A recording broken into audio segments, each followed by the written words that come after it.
Temple's days as a railroad town put it in the logistics business before anybody even knew what it was.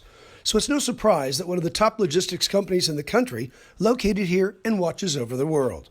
PDI began as a company that ran back-office operations for convenience stores, but it has grown to so much more. The back office, when they had automated their back office, they found out that there were other steps in the process that needed to be digitized. So you can't only get so much, optimization with a back office automation. You need to digitize the supply chain. You need to track how your customers do business with you. So loyalty comes in, and then you basically need to make sure you can time the market with a fuel pricing solution. PDI keeps track of every item in a store and every gallon of gas, making sure stores don't run out. What we used to call simply trucking and shipping now has a new name: logistics, the business of moving things around.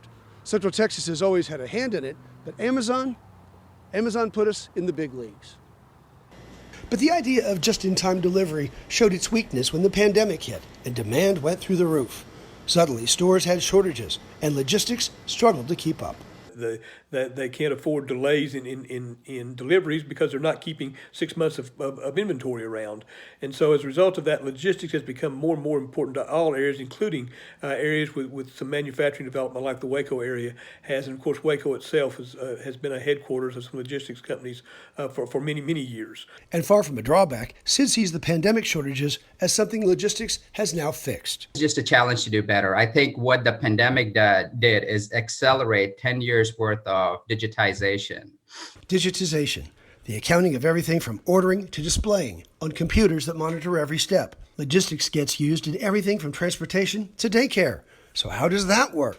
You need to make sure your logistics system is set up so you get enough supply at the right time so you have space to hold it. Same thing with daycares. I mean, you have children over there, you're going to have to feed them, right? So you're going to have food delivery come in at 11 o'clock, at 3 o'clock, at 5 o'clock for their snacks. So if any convenience store starts to run low on gas or even blueberry muffins, PDI knows it first and gets stocks replenished before we know they're even low. In Temple, Dennis Turner, 25 News.